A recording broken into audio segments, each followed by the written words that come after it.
Welcome to Capital City News, your source for staying informed and engaged with Salt Lake City government.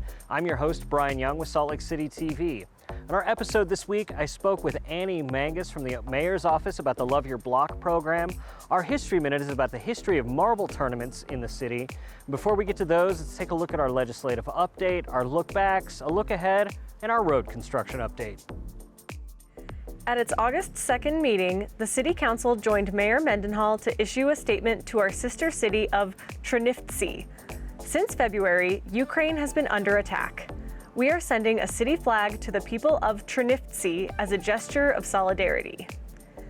The City Council also entered a closed session for the purposes of strategy sessions to discuss the purchase, exchange, or lease of real property, deployment of security personnel, devices, or systems, and attorney-client matters. To learn more, visit slc.gov/council.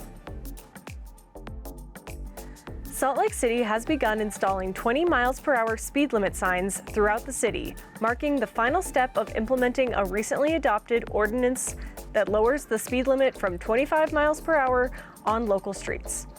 The ordinance impacts approximately 420 miles, or 70% of the city's public streets.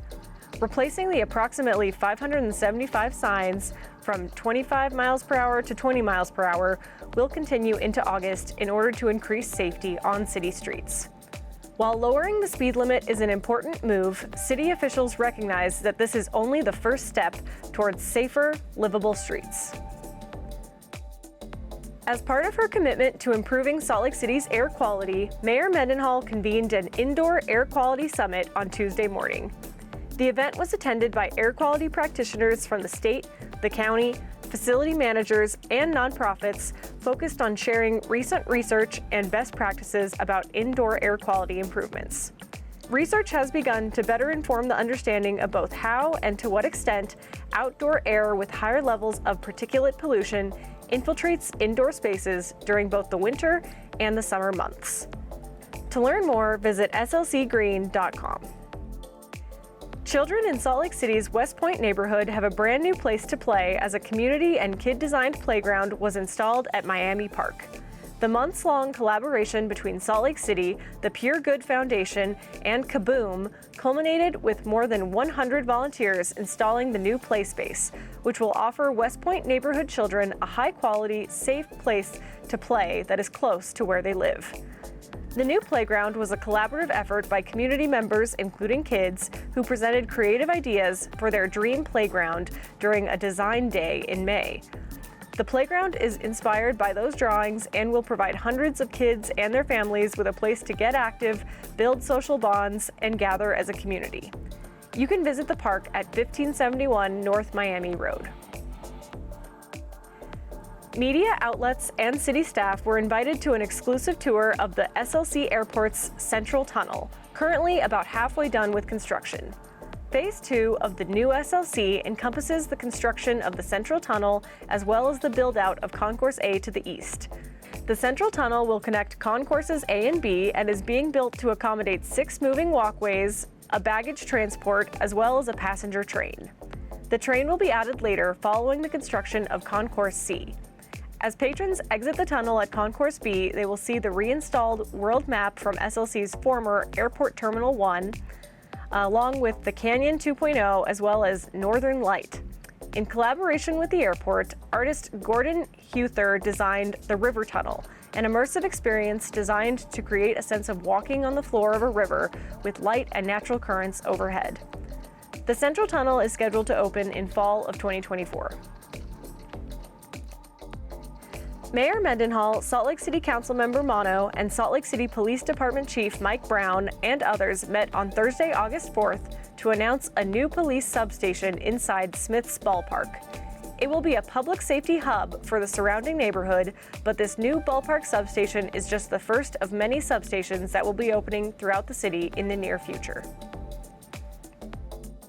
The withering summer of Salt Lake City is not going to slow down road construction here. For our update this week, we're going to take a look at Main Street and the intersection of 3rd West and 9th South. Starting mid-August, our SLC Streets team will start resurfacing Main Street from 700 South to 2100 South.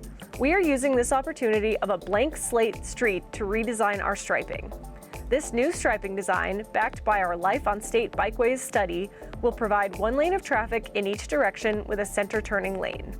We are also widening bike lanes and improving bike lane continuity at intersections.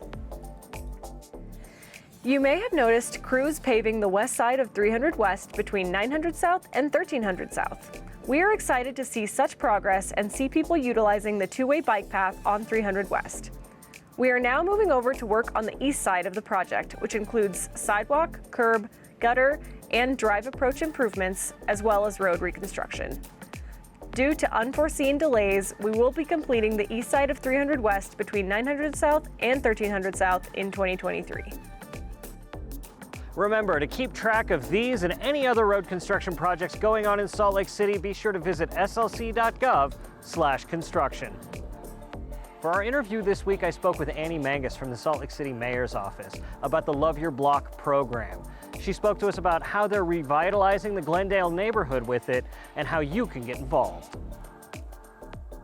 Love Your Block is a program that is funded by Cities of Service and Johns Hopkins. It's a mini grant here in Salt Lake City that focuses on the West Side community, specifically Glendale and the surrounding neighborhoods. It's focused on community revitalization through environmental remediation, community empowerment, and safety and beautification improvements. So people apply for the mini grant here in the community. We award them and they embark on their individual service projects and development projects. Some projects that we're seeing coming through are things such as a river cleanup here on the Jordan River. And then we have community gardens, community tool sheds, lighting and signage improvements for safety and beautification of the area. So these are all projects that community members decide on themselves. They think of the ideas, the concepts. We're here to help them fill out the application if they need technical assistance, and then assistance later on in the process, such as recruiting volunteers and implementation of their project. Love Your Block is important because these communities have experienced a lot of redlining and historical marginalization from local government, and we really want to empower them to do development that they want to see done and to take power back into their own hands and form maybe a better relationship between local government and the neighborhoods here. What excites me personally every day to do this work and work on these projects is coming here in Glendale and the surrounding neighborhoods. Every time I'm out here, I meet so many amazing people, and they're usually really excited to work with us, and it's really exciting, the excitement that people have to work in their communities and work with their neighbors and really take that into their own hands and do this work themselves. It's really exciting. Our hope is eventually this program will expand to other areas in the West Side and maybe beyond. We are here for a 2-year period through Johns Hopkins, but we are hoping that we gain enough traction to last well beyond that. So if you are not a mini grant recipient, then you can still become involved with Love Your Block. The easiest way is as a volunteer. We will be having events and projects kicking off in late August through the fall. So if you visit our website, there's a form if you're interested in becoming a volunteer. Just fill that out and we hope to see you out there. And then our next mini grant application cycle will open in January or February of 2023. The easiest way for people to learn more about our grants and things that are currently going on is to visit our website. That is lyb@slcgov.com. We're also very reachable. If people are interested, we're here to support the community and to interact with them. We're around quite often, and if people wanted to email or call the number listed on our website, we're very excited to talk with them more. People can expect to see these projects start to begin and be implemented most likely in late August through the rest of the fall, some even into the winter most likely. Now it's time for our History Minute. In 1923, the Salt Lake Telegram hosted Salt Lake's first ever citywide marble tournament. With the help and direction of Charlotte Stewart, Salt Lake City's Director of Recreation and Playgrounds, April 23, 1923 saw marble sharpshooters across the city descend on parks everywhere. The prize winner at Liberty Park would win a baseball bat and ball. The winner at Pioneer Park would take home a baseball mitt. The Central Park winner would get a pocket knife, and the Jackson and Washington School winners would get protective baseball gear. The city-wide winner would walk home with a trophy. Kids from all over competed at this popular sport. These tournaments were held annually, and by the 1930s, Salt Lake City itself took over the sponsorship.